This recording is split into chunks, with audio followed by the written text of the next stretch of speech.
10 سال کی خلافت کے بعد حضرت عمر دنیا سے چلے گئے، لیکن ان کے وفات کے صرف 3 دن بعد حضرت عثمان مسلمانوں کے نئے خلیفہ بنے، جو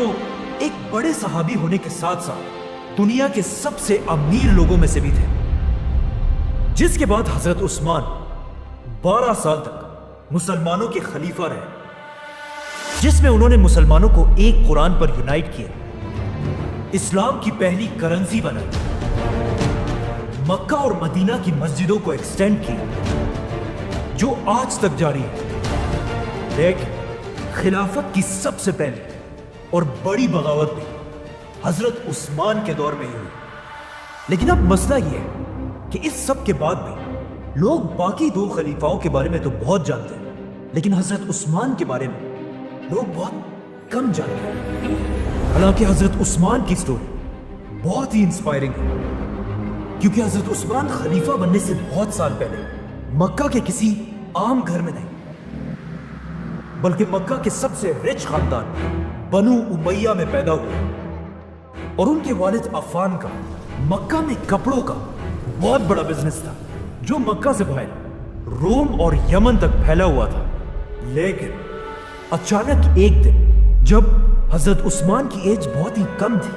ان کے والد عفان کسی سفر سے واپس آتے ہوئے فوت ہو گئے۔ فوت ہونے سے پہلے عفان کے 2 ہی بچے تھے، بیٹا عثمان اور بیٹی آمنہ۔ اسلام سے پہلے عرب کا سسٹم یہ تھا کہ باپ کے مرتے سارا کا سارا مال اس کے بیٹے کی طرف جاتا تھا اور بیٹیوں کو کچھ نہیں ملتا تھا۔ اسی لیے آف کورس عفان کا پورا بزنس اور سارا مال بہت ہی کم ایج میں حضرت عثمان کو ملا، جس کی وجہ سے بہت ہی کم ایج میں حضرت عثمان مکہ کے سب سے امیر لوگوں میں سے ایک بنے۔ اسی لیے مکہ کے سارے جوان لڑکے حضرت عثمان کو ایک رول ماڈل کی طرح دیکھتے تھے۔ اتنا زیادہ پیسہ ہونے کے بعد بھی حضرت عثمان نے مکہ کے باقی شہزادوں کی طرح ایک عیاشی کی زندگی گزارنے کی بجائے اپنے خاندان کے بزنس پر فوکس کیا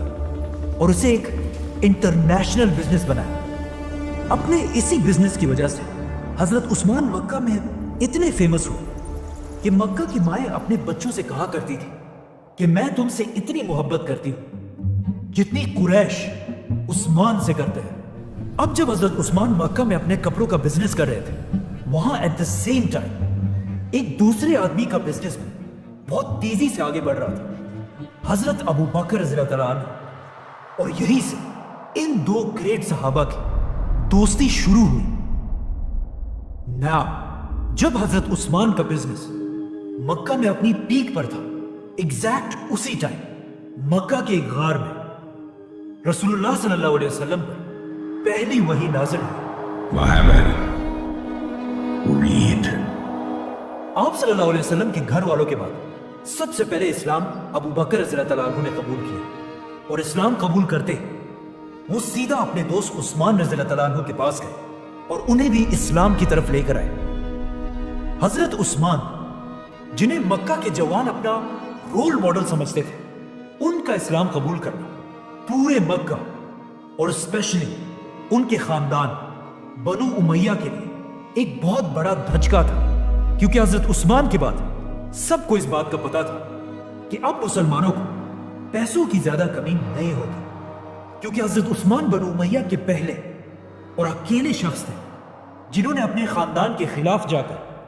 اسلام قبول کیا تھا۔ جب آپ صلی اللہ علیہ وسلم مکہ میں لوگوں کو اسلام کی طرف بلانے لگے تو پہلے لوگوں کا خیال تھا کہ محمد صلی اللہ علیہ وسلم یہ سب کچھ صرف اپنے خاندان بنو ہاشم کو پروموٹ کرنے کے لیے کر رہے ہیں، اسی لیے لوگ اسلام کو صرف ایک قبیلے کا ریلیجن سمجھتے تھے۔ لیکن اچانک ایک دن قرآن کی ایک سورت نازل ہوئی، سورہ مسد، جس میں اللہ نے مکہ کے سارے لوگوں کو چھوڑ کر آپ صلی اللہ علیہ وسلم کے چچا ابو لہب اور اس کی بیوی کے لیے بہت ہی سخت الفاظ یوز کیے، تاکہ ان آیتوں کی وجہ سے سب کو پتہ چل جائے کہ اسلام کسی خاندان کے لیے نہیں بلکہ پوری دنیا کے لیے ہے۔ لیکن اب مسئلہ یہ تھا، جس چچا کے بارے میں قرآن کی یہ آیات نازل ہوئی تھی اسی کے 2 بیٹوں کے ساتھ آپ صلی اللہ علیہ وسلم کی 2 بیٹیوں کا نکاح ہو چکا تھا۔ تو اب جب ان آیات کا آپ صلی اللہ علیہ وسلم کے چاچا ابو لہب اور اس کی بیوی کو پتہ چلا تو انہیں بہت غصہ آیا، اور انہوں نے آپ صلی اللہ علیہ وسلم سے بدلہ لینے کے لیے اپنے بیٹوں کو حکم دیا کہ وہ آپ صلی اللہ علیہ وسلم کی بیٹیوں کو طلاق دے دیں۔ اب جب حضرت عثمان رضی اللہ تعالیٰ عنہ نے یہ دیکھا کہ صرف آپ صلی اللہ علیہ وسلم کو کمزور کرنے کے لیے ان کی بیٹیوں کو طلاق دیا گیا، تو وہ سیدھا آپ صلی اللہ علیہ وسلم کے پاس پہنچے اور ان سے ان کی بیٹی رقیہ کا ہاتھ مانگا۔ اس طرح حضرت عثمان رضی اللہ تعالیٰ عنہ آپ صلی اللہ علیہ وسلم کے بہت ہی قریب ہو گئے۔ یہ دیکھ کر ان کا خاندان بنو امیہ آخر اور برداشت نہیں کر سکا، کیونکہ یہ بنو امیہ کے لیے ایک بہت بڑی بے عزتی تھی۔ تو اب بالکل باقی مسلمانوں کی طرح بنو امیہ بھی حضرت عثمان جیسے پاورفل انسان پر ظلم کرنے لگے۔ کہا جاتا ہے کہ ان کے ایک چچا حکم انہیں رسیوں سے باندھ کر مارا کرتے تھے، اور ان کا پورا خاندان انہیں اسلام چھوڑنے کا کہتا رہتا تھا، لیکن حضرت عثمان اس سب کے بعد بھی اپنے خاندان کے خلاف جا کر آپ صلی اللہ علیہ وسلم کے ساتھ کھڑے رہے۔ اس کے کچھ ہی عرصے بعد مکہ میں آخر ایک ایسا ٹائم آیا کہ اب کچھ مسلمان اب اور یہاں نہیں رہ سکتے تھے، کیونکہ اب مکہ والوں نے مکہ کے 2 مسلمانوں کو شہید کر دیا تھا۔ تو رسول اللہ صلی اللہ علیہ وسلم نے ان مسلمانوں کو حکم دیا کہ وہ عرب کو چھوڑ کر حبشہ کی طرف ہجرت کریں، جہاں ایک نیک بادشاہ ان کی ضرور مدد کرے گا۔ آپ صلی اللہ علیہ وسلم کے اس حکم کے بعد حضرت عثمان اپنی بیوی رقیہ اور کچھ اور مسلمانوں کے ساتھ عرب کو چھوڑ کر ایتھیوپیا مطلب حبشہ کی طرف چلے گئے، اور وہاں جا کر اگین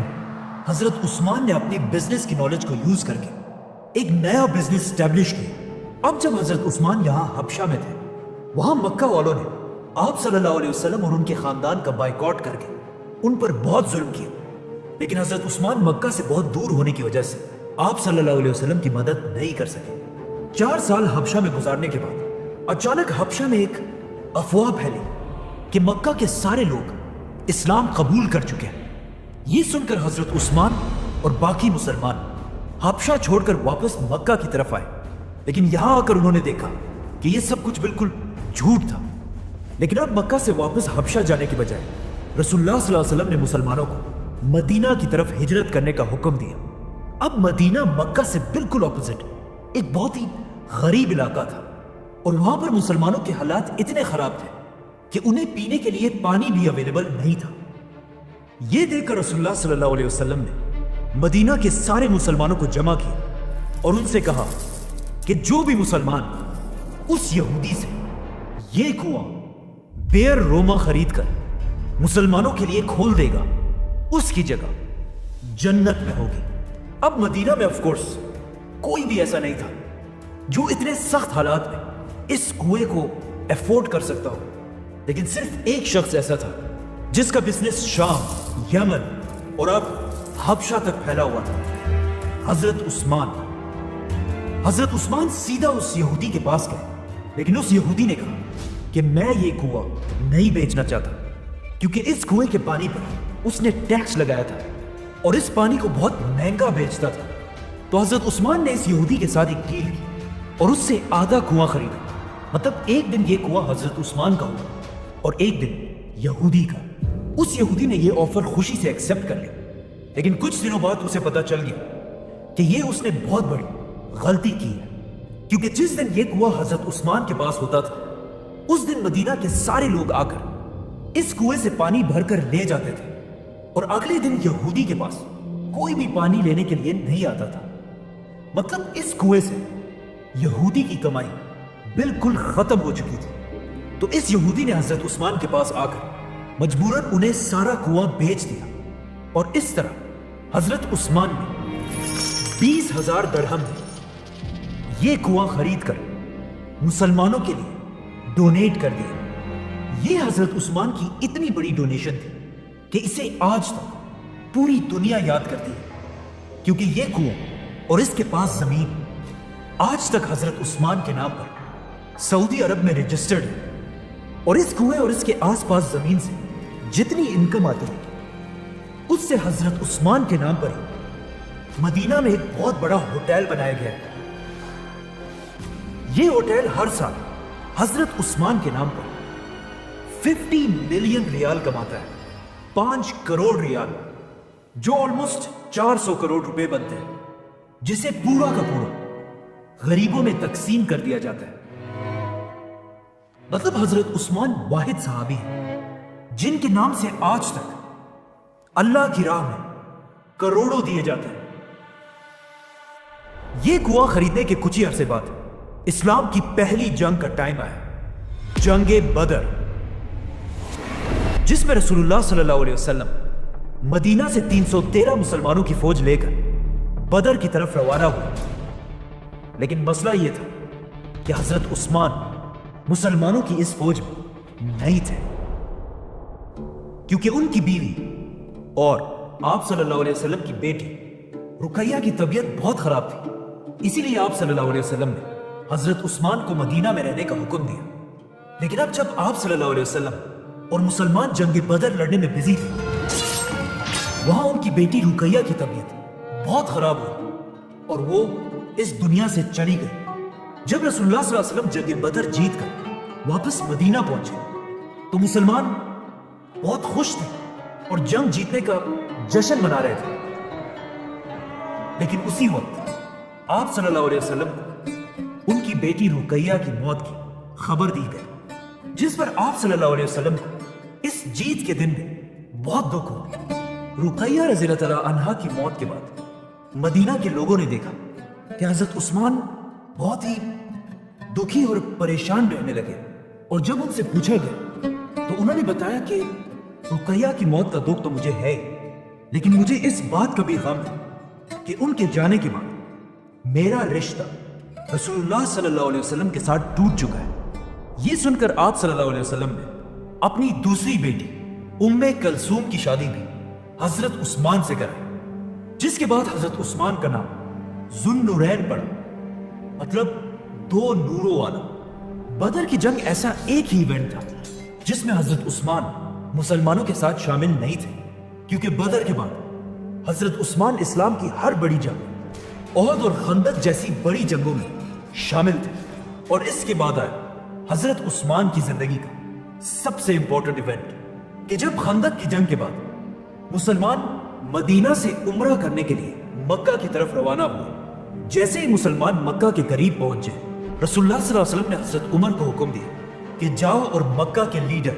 ابو سفیان سے بات کرو کہ ہم کسی جنگ کے لیے نہیں بلکہ صرف اور صرف عمرہ کرنے کے لیے آئے ہیں۔ یہ سن کر حضرت عمر نے آپ صلی اللہ علیہ وسلم سے کہا کہ میرا خاندان مکہ میں اتنا سٹرونگ نہیں ہے کہ وہ میری حفاظت کر سکے، آپ میری جگہ عثمان رضی اللہ تعالیٰ عنہ کو بھیجیں، کیونکہ ان کا خاندان بنو امیہ ہے، جن سے اس وقت مکہ میں کوئی بھی طاقتور نہیں ہے۔ آپ صلی اللہ علیہ وسلم کو بھی یہ بات پسند آئی، اور انہوں نے حضرت عمر کو چھوڑ کر اس اتنی امپورٹنٹ ڈیل کے لیے حضرت عثمان کو بھیجا۔ اب جب حضرت عثمان مکہ کی طرف چلے گئے تو لوگوں نے یہاں آپ صلی اللہ علیہ وسلم سے پوچھا کہ کیا ایسا ہو سکتا ہے حضرت عثمان سب سے پہلے جا کر کعبہ کا طواف کر کے واپس آ جائے؟ تو رسول اللہ صلی اللہ علیہ وسلم نے کہا کہ جتنا میں عثمان کو جانتا ہوں وہ مجھ سے پہلے کبھی بھی طواف نہیں کرے گا۔ جیسے ہی حضرت عثمان مکہ پہنچے، وہاں ایگزیکٹلی ایسا ہی ہوا۔ مکہ والوں نے حضرت عثمان سے کہا کہ آپ باقی مسلمانوں کو چھوڑیں، آپ بڑے خاندان سے اور خود کعبہ کا طواف کر کے واپس چلے جائیں۔ لیکن حضرت عثمان نے انہیں کہا کہ میں کبھی بھی آپ صلی اللہ علیہ وسلم سے پہلے طواف نہیں کروں گا۔ اب مکہ والے مسلمانوں کو بس تکلیف دینے کے لیے حضرت عثمان کے ساتھ اس ڈیل کو ڈیلے کرنے لگے، جس کی وجہ سے حضرت عثمان کئی دن تک مکہ میں ہی رہے۔ اچانک وہاں مسلمانوں کے کیمپ میں یہ افواہ پھیلی کہ مکہ والوں نے رسول اللہ صلی اللہ علیہ وسلم کے میسنجر عثمان کو شہید کر دیا ہے، اور یہ آپ صلی اللہ علیہ وسلم کی ایسی توہین تھی جسے ایکسپٹ کرنا امپاسبل تھا۔ اب تک مسلمان کسی جنگ کے لیے تو نہیں آئے تھے، لیکن مکہ والوں کی اس حرکت کے بعد آپ صلی اللہ علیہ وسلم نے اپنی اسٹریٹجی بدل دی اور مسلمانوں سے ایک درخت کے نیچے بیعت لینا شروع کی کہ ہم اپنے خون کے آخری قطرے تک حضرت عثمان کے بدلے کے لیے مکہ والوں سے لڑیں گے۔ جس کے بعد سارے مسلمانوں نے آ کر رسول اللہ صلی اللہ علیہ وسلم کے ہاتھ پر بیعت کی اور حضرت عثمان رضی اللہ تعالیٰ عنہ کی طرف سے آپ صلی اللہ علیہ وسلم نے ایک ہاتھ دوسرے ہاتھ پر رکھ کر ان کی طرف سے بھی بیعت کی. مطلب مسلمانوں کی پوری فوج حضرت عثمان کے لیے اپنی جان دینے کے لیے تیار تھے.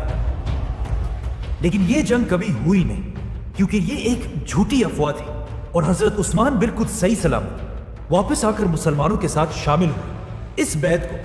بیعت الرضوان کہا جاتا ہے اور یہ اتنی امپورٹنٹ بیعت تھی کہ جس درخت کے نیچے مسلمانوں نے بیعت کی تھی اس درخت کا ذکر قرآن میں بھی ہوا ہے. اب یہاں پر ایک بہت ہی انٹرسٹنگ بات ہے کہ اس سب سے بہت سال بعد حضرت عمر کی خلافت میں جب بھی مسلمان حج کرنے آتے تھے وہ اس درخت کے پاس جا کر حاضری لگاتے تھے، جو ایک ایسا کام تھا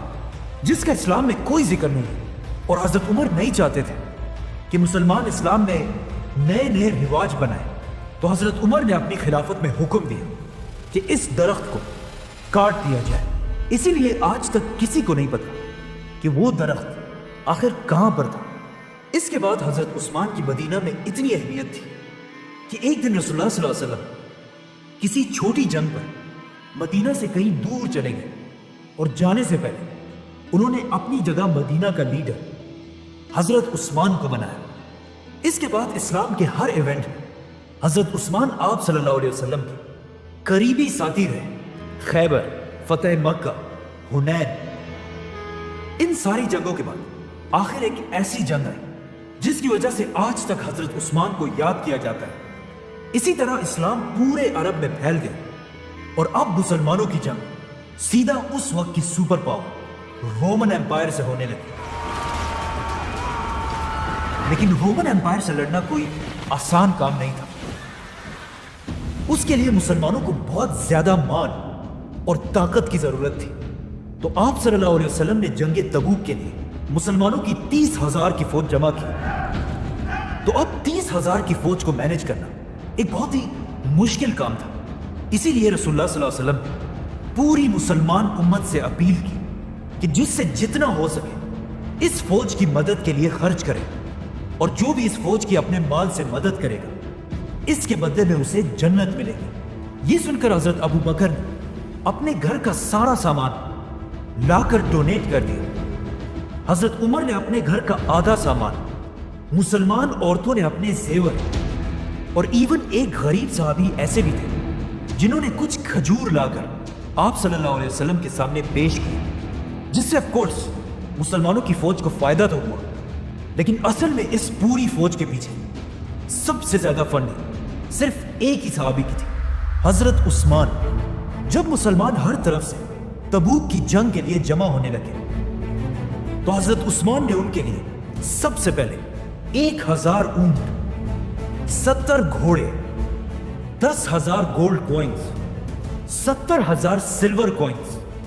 یہ سب مسلمانوں کی فوج کو ڈونیٹ کر دیے، جس کا اگر آج حساب لگایا جائے تو یہ بلینز آف روپیز بنتے ہیں. رسول اللہ صلی اللہ علیہ وسلم نے ان سکوں کو اپنے ہاتھ میں پکڑ کر کہا، آج کے بعد عثمان جو بھی کرے اسے کوئی نقصان نہیں ہوگا. حضرت عثمان اور باقی مسلمانوں کی مدد سے مسلمانوں کی فوج مدینہ سے رومن ایمپائر کی طرف روانہ ہوئی. لیکن یہ فوج اتنی بڑی تھی کہ صرف اس کے کھانے پینے کا خرچہ بھی بہت بڑا تھا، اور کچھ ہی دنوں بعد اس فوج کے کھانے پینے کا سامان ختم ہونے لگا اور لوگ رسول اللہ صلی اللہ علیہ وسلم کی طرف مدد کے لیے دیکھنے لگے. یہ دیکھ کر حضرت عثمان فل سپیڈ گئے اور ایک بار پھر کئی اونٹوں کو کھانے پینے کی چیزوں سے بھر کر مسلمانوں کی فوج کی طرف لے کر آئے. جب آپ صلی اللہ علیہ وسلم نے حضرت عثمان کے اس قافلے کو دور سے آتا ہوا دیکھا تو وہ بہت خوش ہوئے اور انہوں نے لوگوں سے کہا کہ وہ دیکھو تمہاری مدد کے لیے سرخ اونٹ سامان لا رہے ہیں. اور جیسے یہ قافلہ پہنچا آپ صلی اللہ علیہ وسلم نے اللہ سے دعا کی کہ یا اللہ میں عثمان سے خوش ہوں اور آپ بھی عثمان سے راضی ہوں. اب مسئلہ یہ تھا کہ جیسے ہی مسلمان تبوک کی جنگ کے لیے پہنچے رومن ایمپائر کی فوج پہلے وہاں سے بھاگ چکی تھی، مطلب کوئی جنگ ہوئی نہیں. تو اب چاہیے تو یہ تھا کہ حضرت عثمان اپنا سارا ڈونیٹ کیا ہوا مال مسلمانوں کی فوج سے واپس لے لیتے، لیکن انہوں نے ایسا نہیں کیا اور جنگ نہ ہونے کے باوجود بھی اپنا یہ سارا مال مدینہ کی ریاست کو ڈونیٹ کر دیا۔ اس طرح آپ صلی اللہ علیہ وسلم اپنے آخری دن تک حضرت عثمان سے خوش رہے۔ اسی لیے ان کی وفات کے بعد اسلام کے پہلے خلیفہ ابو بکر رضی اللہ تعالیٰ عنہ نے حضرت عثمان کو اپنا بڑا منسٹر بنایا، اور حضرت عثمان اسی طرح اپنے بزنسز کی طاقت سے مسلمانوں کی اس خلافت کو سپورٹ کرتے رہے، جس کے بعد حضرت عمر کی خلافت میں بھی حضرت عثمان ان کے سب سے بڑے منسٹرز میں سے رہے۔ لیکن جیسے ہی حضرت عمر کی شہادت کے بعد حضرت عثمان مسلمانوں کے خلیفہ بنے، رومن اور پرشین امپائر کے بادشاہوں کو سمجھ آ گئی کہ یہی ٹائم ہے مسلمانوں کی اس خلافت کو ختم کرنے کا، اور انہوں نے مسلمانوں کی اس خلافت پر ہر طرف سے حملہ کر دیا۔ تو اب حضرت عثمان نے یہ پروف کرنا تھا کہ وہ حضرت عمر کی اس اتنی بڑی خلافت کو ڈیفینڈ کر سکتے ہیں یا نہیں۔